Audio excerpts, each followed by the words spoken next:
ದೊಡ್ಡವರ ಹೋರಾಟಕ್ಕೆ ನಿರ್ಧಾರ, ಅಖಾಡ ರಣರಣ. ಬಿಡದಿಯಲ್ಲಿ ಪರ ವಿರುದ್ಧದ ಸಮರ. ಇದುವೇ ಚದುರಂಗದ ಎರಡನೇ ಸ್ಟೋರಿ. ಬಿಡದಿಯಲ್ಲಿ ಮೈತ್ರಿ ಸಮರ.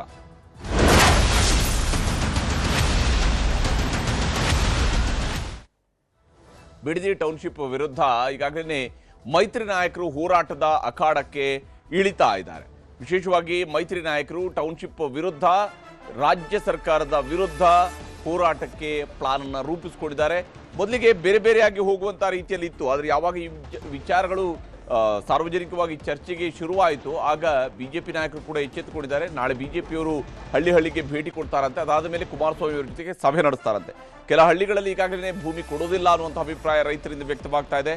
ಇನ್ನು ಕೆಲವು ಹಳ್ಳಿಗಳಲ್ಲಿ ಭೂಮಿಯನ್ನು ಕೊಡ್ತೀವಿ ಅನ್ನುವಂತಹ ಅಭಿಪ್ರಾಯ ಕೂಡ ರೈತರಿಂದ ವ್ಯಕ್ತವಾಗ್ತಾ ಇದೆ. ಹೀಗಾಗಿ ರೈತರ ಅಭಿಪ್ರಾಯಗಳು ಒಂದು ಕಡೆಯಲ್ಲಿದ್ದರೆ, ಮತ್ತೊಂದು ಕಡೆ ರಾಜಕೀಯ ನಾಯಕರುಗಳ ಹೋರಾಟ ಇನ್ನೊಂದು ಸ್ವರೂಪವನ್ನು ಪಡ್ಕೊಳ್ತಾ ಇದೆ.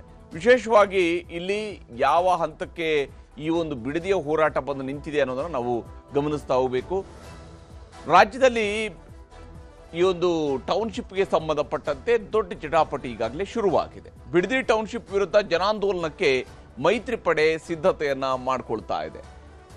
ಬಿಜೆಪಿ ಮತ್ತು ಜೆಡಿಎಸ್ನವರು ಜೊತೆಯಾಗಿ ಈಗ ಹೋರಾಟಕ್ಕೆ ಧುಮುಕ್ತಾ ಇದ್ದಾರೆ. ಬಿಜೆಪಿ ನಾಯಕರು ನಾಳೆ ಹೋರಾಟ ನಡೆಸೋದಕ್ಕೆ ತೀರ್ಮಾನಿಸಿದ್ದಾರೆ. ಹಳ್ಳಿಗಳಿಗೆ ಹೋಗಿ ಜನಾಭಿಪ್ರಾಯವನ್ನು ಸಂಗ್ರಹಿಸೋದಕ್ಕೆ ಅವರಿಗಾಗಲೇ ಹಳ್ಳಿಗಳನ್ನು ಗುರುತಿಸ್ಕೊಂಡಿದ್ದಾರೆ. ಯಾವ್ಯಾವ ಹಳ್ಳಿಗಳಿಗೆ ಹೋಗಬೇಕು ಅಂತೇಳಿ ಬಿಜೆಪಿ ನಾಯಕರುಗಳು ಗುರುತು ಹಾಕೊಂಡಿದ್ದಾರೆ.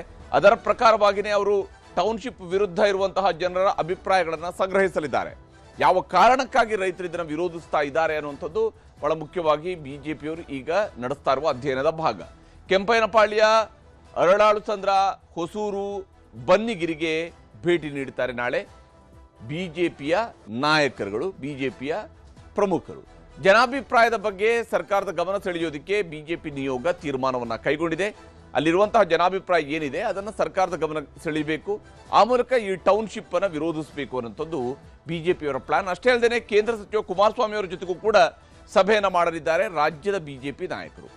ಈ ತಾವು ಸಂಗ್ರಹಿಸಿರುವಂತಹ ಅಭಿಪ್ರಾಯಗಳ ಬಗ್ಗೆ ಕುಮಾರಸ್ವಾಮಿ ಅವರನ್ನು ಕೂಡ ವಿಶ್ವಾಸಕ್ಕೆ ತೆಗೆದುಕೊಳ್ಳೋದಕ್ಕೆ ಬಿಜೆಪಿ ನಾಯಕರುಗಳು ತೀರ್ಮಾನವನ್ನು ಕೈಗೊಂಡಿದ್ದಾರೆ. ಜೆಡಿಎಸ್ನವರು ಆಲ್ರೆಡಿ ಹೋರಾಟಕ್ಕೆ ಇಳಿದಿದ್ದಾರೆ. ಅವರು ಹೋರಾಟವನ್ನು ಆರಂಭಿಸಿದ್ದಾರೆ. ಅವರದೇ ಶೈಲಿಯಾದಂತಹ ಹೋರಾಟವನ್ನು ಈಗಾಗಲೇ ಜೆಡಿಎಸ್ನವರು ಮಾಡ್ತಾ ಇದ್ದಾರೆ. ಮತ್ತು ನಾಡಿದ್ದಿಂದ ಅವರು ಒಂದು ಪಾದಯಾತ್ರೆಗೂ ಪ್ಲಾನ್ ಮಾಡ್ಕೊಂಡಿದ್ದಾರೆ. ಯಾವಾಗ ಅವರು ಪಾದಯಾತ್ರೆ ಪ್ಲಾನ್ ಮಾಡಿದ್ರು, ಇಂಥ ಬಿಜೆಪಿಯವರು ಕೂಡ ಈ ಒಂದು ರೈತರ ಧ್ವನಿ ಆಗಬೇಕು ಅನ್ನೋಂಥ ಕಾರಣಕ್ಕೆ ಆ ಕಡೆಗೆ ಹೋಗಿದ್ದಾರೆ. ಬೃಹತ್ ಹೋರಾಟ ರೂಪಿಸುವ ಬಗ್ಗೆ ತೀರ್ಮಾನ ಕೈಗೊಳ್ಳುವಂತಹ ಸಾಧ್ಯತೆಯೂ ಕೂಡ ಇದೆ. ದೋಸ್ತಿ ಪಕ್ಷಗಳು ಎರಡೂ ಜೊತೆ ಸೇರಿ ಈ ಹೋರಾಟವನ್ನು ತೀವ್ರಗೊಳಿಸುವುದರ ಕಡೆಗೆ ಹೊರಟು ನಿಂತಂತೆ ಗೋಚರಿಸ್ತಾ ಇದೆ. ಬೃಹತ್ ಹೋರಾಟ ರೂಪಿಸುವ ಬಗ್ಗೆ ತೀರ್ಮಾನಗಳನ್ನು ಕುಮಾರಸ್ವಾಮಿ ಅವರನ್ನ ಭೇಟಿಯಾದ ನಂತರ ಬಿಜೆಪಿ ನಾಯಕರುಗಳು ತೆಗೆದುಕೊಳ್ಳಬಹುದು. ಇದರ ನಡುವೆ ಭೂಸ್ವಾಧೀನಕ್ಕೆ ಒಪ್ಪಿಗೆ ಪತ್ರವನ್ನು ಕೆಲ ಹಳ್ಳಿಗಳಲ್ಲಿ ರೈತರು ಕೊಡ್ತಾ ಇದ್ದಾರೆ. ಬಿಡದಿ ಟೌನ್ಶಿಪ್ಗೆ ಜಮೀನು ನೀಡುವುದಕ್ಕೆ ಕೆಲ ಹಳ್ಳಿಗಳಲ್ಲಿ ಬಹುತೇಕ ರೈತರು ಒಪ್ಪಿಗೆಯನ್ನು ಸೂಚಿಸ್ತಾ ಇದ್ದಾರೆ. ಕೆಂಪಯ್ಯನಪಾಳ್ಯದ ಜನರಿಂದ ಟೌನ್ಶಿಪ್ಗೆ ಬೆಂಬಲವೂ ಕೂಡ ವ್ಯಕ್ತವಾಗಿದೆ. ವಿಶೇಷವಾಗಿ ತಮ್ಮ ಜಮೀನು ಬಿಟ್ಟುಕೊಡೋದಾಗಿ ಒಪ್ಪಿಗೆ ಪತ್ರವನ್ನು ಅವರು ಇವಾಗ GBAನವರಿಗೆ ಕೊಡ್ತಾ ಇದ್ದಾರೆ. GBAಯಿಂದ ತಿಳುವಳಿಕೆ ಪತ್ರವನ್ನು ರೈತರು ಪಡ್ಕೊಂಡಿದ್ದಾರೆ. ಮತ್ತು ಒಳ್ಳೆ ಬೆಲೆ ಸಿಗುತ್ತಾ ಇದೆ, ಹೀಗಾಗಿ ಭೂಮಿ ಕೊಡ್ತಾ ಇದ್ದೀವಿ ಅಂತೇಳಿ ರೈತರು ಹೇಳ್ತಾ ಇದ್ದಾರೆ. ನಾವು ಅಂದ್ಕೊಂಡದಕ್ಕಿಂತ ಕೂಡ ಒಳ್ಳೆ ಬೆಲೆ ಈಗ ನಮ್ಮ ಭೂಮಿಗೆ ಸಿಗ್ತಾ ಇದೆ, ಹಾಗಾಗಿ ನಮ್ಮ ಭೂಮಿಯನ್ನು ಸರ್ಕಾರಕ್ಕೆ ಬಿಟ್ಕೊಡ್ತೀವಿ ಅಂತೇಳಿ ರೈತರು ತಮ್ಮ ಅಭಿಪ್ರಾಯವನ್ನು ವ್ಯಕ್ತಪಡಿಸ್ತಾ ಇದ್ದಾರೆ. ಇಲ್ಲಿ ನಾವು ವ್ಯವಸಾಯ ಮಾಡೋಕ್ಕಾಗ್ತಾ ಇಲ್ಲ. ಇತ್ತಲಾಗೆ ಇಂಡಸ್ಟ್ರಿ ಐತೆ, ಈ ಕಡೆಗೆ ಟಯರ್ಡ ಕಂಪ್ನಿ ಅವೆಲ್ಲ ಆಳುಗಳು ಸಿಕ್ಕಲ್ಲ. ಆಮೇಲೆ ನೀರು ಬೇರೆ ಕಚಡ ನೀರು. ಆ ನೀರಿನಲ್ಲಿ ಯಾವುದೂ ಬೆಳೆ ಬೆಳೆಯೋಕ್ಕಾಗ್ತಾ ಇಲ್ಲ.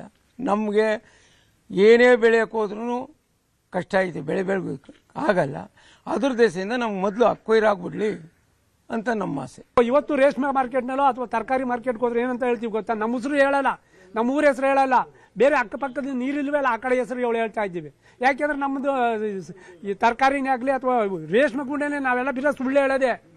ನಮ್ಮದು ಈ ಕೆಂಪನಹಳ್ಳಿನೋ ಕೆಂಗಸಿನಹಳ್ಳಿ ಅಂತ ರಾಮನಗರ ಸೈಡ್ ಆ ಕಡೆ ಸೈಡ್ ಹೇಳ್ಕೊಂತೀವಿ. ಈ ಸೈಡ್ ಹೇಳಿದ್ರೆ ಗೂಡಿನ ರೈಟ್ ಇದಕ್ಕೆ ಡಮಾರ್ ಆಗೋಯ್ತು. 2006ರಲ್ಲಿ ಮನೆ ಕುಮಾರಣ್ಣ, ಹೊಸಕೋಟೆ, ನಂದಗುಡಿ, ಮಾಗಡಿ, ಸೋಲೂರು, ರಾಮನಗರದ ಕಸ್ಬಾ ಹೋಬಳಿ, ನಮ್ಮ ಬಿಡದಿ ನಮ್ಮ 2 ಪಂಚಾಯತ್ ಇದು, ಮತ್ತು ಸಾತ್ನೂರು ಅವು 5 ಟೌನ್ಶಿಪ್ ಮಾಡಬೇಕು ಅಂತ ತೀರ್ಮಾನ ಮಾಡ್ಕೊಂಡ್ರು.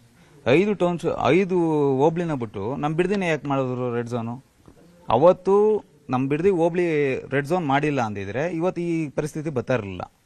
ಈ ರಿಜಿಸ್ಟ್ರಿ ಸ್ಟಾಪ್ ಆಗೋದಕ್ಕೆ ಮುಂಚೆ 40 ಲಕ್ಷ ಜಮೀನು ತಗೊಂಡು 70 ಲಕ್ಷಕ್ಕೆ ಮಾರವ್ರೆ ಬೇರೆಯವರಿಗೆ. ಅವತ್ತು ರೈತರುಗಳು ಇರ್ಲಿಲ್ವಾ ಸರ್ ಹೇಳಿ? ಅವತ್ತು ರೈತರುಗಳು ಇರ್ಲಿಲ್ವಾ? ಅವತ್ತು ರೈತರುಗಳು ಕಾಣಿಸ್ತಾ ಇರ್ಲಿಲ್ಲ, ತಾಳಪ್ಪ ನಾನೊಬ್ಬ ರೈತನ ಹಾಳು ಮಾಡ್ತಾ ಇದ್ದೀನಿ ಅಂತ ಜ್ಞಾನ ಇರ್ಲಿಲ್ವಾ ಸರ್ ನಿಮ್ಗೆ? ಇಲ್ಲ ಸರ್, ಬಂದು ನಮ್ಮ ಜೊತೆ ಬಂದು ನೋಡಿ, ನೀವು ನಮ್ಮ ಗದ್ದೆಗಳೆಲ್ಲ ಇದೆ, ಅಲ್ಲಿ ಬಂದು ನೋಡ್ಬಿಟ್ಟು ಆಮೇಲೆ ನೀವು ಹೇಳಿ ಇದು ಮಾಡಬೇಕೋ ಬೇಡವಾ ಅಂತ ಕೇಳಿ. ಇಲ್ಲ ಕುಮಾರಣ್ಣನೇ ಕರ್ಕೊಂಡ್ ಬನ್ನಿ, 6 ತಿಂಗಳು ಟೈಮ್ ತಗೊಳ್ರಿ, 6 ತಿಂಗಳು ಇಲ್ಲೇ ಸಂಸಾರ ಮಾಡ್ಲಿ, ಅವ್ರ ಕುಟುಂಬ ಸಮಾಜ ಬಂದು ಇಲ್ಲಿ ಸಂಸಾರ ಮಾಡ್ಲಿ, ಜೀವನ ಮಾಡ್ಲಿ, ನೋಡ್ಲಿ ಅವಾಗ ಮಾತಾಡ್ಲಿ. ಅಲ್ಲಿವರೆಗೂ ನಾನು ಏನು ಮಾತಾಡಲ್ಲ.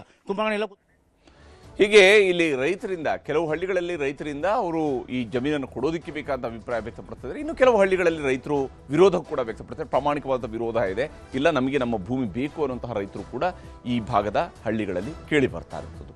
ಇದಾಗಿತ್ತು ಇವತ್ತಿನ ಚದುರಂಗ. ನಮಸ್ಕಾರ.